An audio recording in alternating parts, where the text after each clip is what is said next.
Hello, Broken Arrow. I'm Community Development Director Larry Curtis. And I'm Assistant City Manager of Administration Norm Stevens.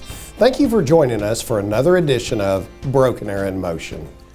With this week's warm temperatures, it's hard to believe we had 303 consecutive hours below freezing, equaling almost 13 days this month. We want to thank the streets and stormwater employees who persevered through the Siberian blast to log 2,400 man-hours of work, laying 951 tons of salt on Broken Arrow's 1,250 lane miles of pavement. You know, Larry, when temperatures plummeted, our construction projects come to a halt. Until this week, crews on each of our city projects could only work 5 days this month due to the extreme weather conditions. The state of Oklahoma issued an emergency declaration giving all contractors additional weather time added to the projects due to what they call Act of God event. We may have up to a 3-week project completion delay on some projects due to weather. In addition to the Streets and Stormwater Department, we also want to give kudos to our Utilities Department, who repaired 19 water main breaks and kept our drinking water and water reclamation plants operating during this historic weather event. They also gave support to the City of Tulsa with their water main breaks as well. Thanks to everyone. Speaking of utilities, this year the City of Broken Arrow will complete our automated meter reading project with the installation of 10,000 new meters in the central part of the city. The first 2 phases have already installed more than 20,000 meters in other parts of town. This system will result in greater accuracy of meter reads, improve the efficiency of the collection of water use data, and help control staffing and operational costs. The new automated drive-by meters are highly accurate, reduce reading errors, detect leaks and backflows occurring with plumbing system, and can provide residents with hour-by-hour usage information by request. Over the course of the next few weeks, city employees will begin making the switch to the new automated meter reading system, and it's just one of the ways that we're improving our services to our customers. Let's begin our project updates with the Washington Street Widening project from Garnett Road to Olive Avenue. In the last 3 weeks, our crews have constructed approximately 600 feet of curb and gutter in front of the retaining wall on the north side of Washington Street. In the weeks to come, as the ground dries out, city crews will continue the work on the curb and gutter and will lay the first 2 lifts of asphalt on the 5th lane in front of the retaining wall. That roadway looks great. On Kenosha Street project from Date Avenue to Main Street, the contractor has completed the stormwater work surrounding the Cedar Avenue intersection and is now installing the remaining stormwater on the south side of the project. Following the storm sewer install, the crews are continuing to widen the south side of the roadway and are 70% complete along Cedar Avenue with only asphalt placement remaining. This project is still on track for mid-summer 2021 completion. You know, on the signal light at State Highway 51 and Evans Road, the contractor is working on getting electric services to the signal, which ODOT tells us should happen very soon. They are also working to obtain the right of entry into the railroad right-of-way in order to complete the tie-in to the south. They do not have a time frame for completion of the railroad tie-in at this point.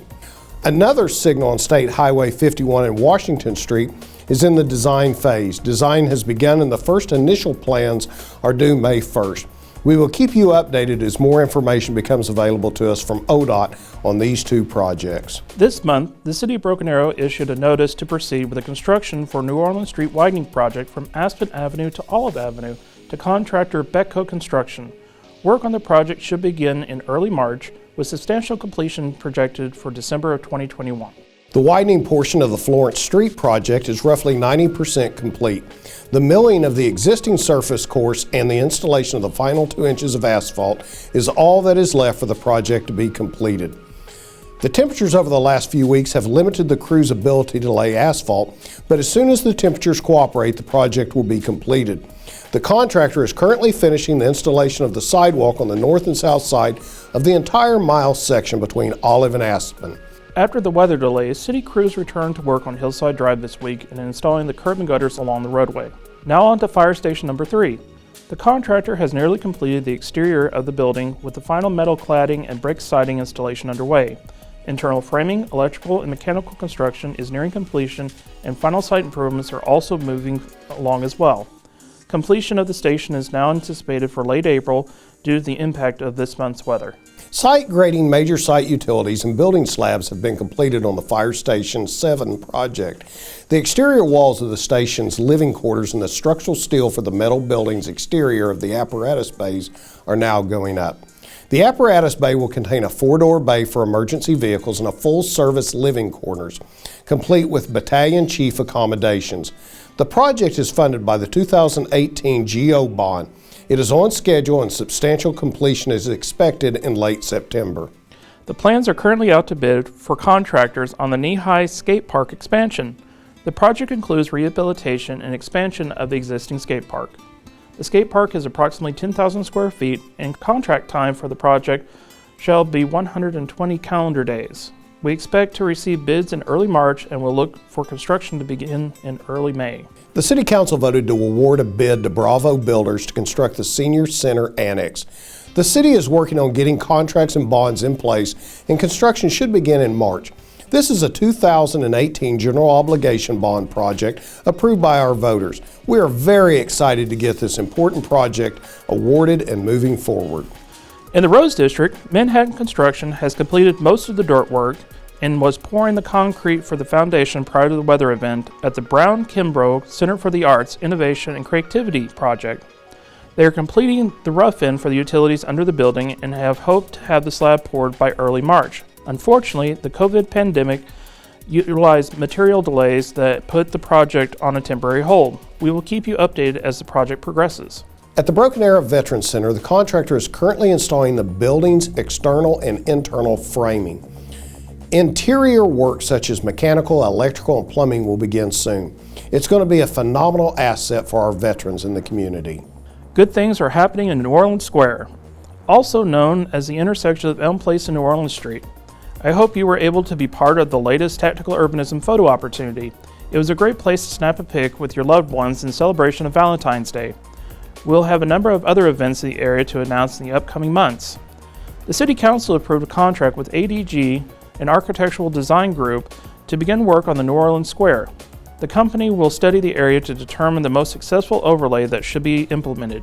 An overlay district will rezone the area to allow different types of businesses in the area.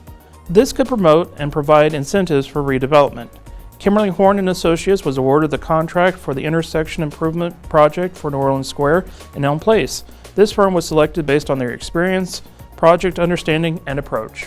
Improvements to be considered include traffic flow, walkability, ADA features, bike lanes or trails, gateways and signage, landscaping, and other elements and goals intended to revitalize New Orleans Square.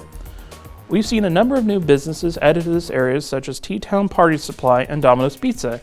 In addition, Summers Market and Sham Beauty Supply are both coming soon. Larry, mark your calendar for the open house and ribbon cutting event at the Challenger Softball Complex at noon on Saturday, March 13th. This event will feature umpire training in the morning, a 5x5x5 tournament, and a home run derby. You certainly don't want to miss out on this fun. We would like to recognize Broken Arrow native USAC National Sprint Car Champion Brady Macho Bacon. He's a third-generation race car driver who earned a total of 6,410 sprint car victories during his career.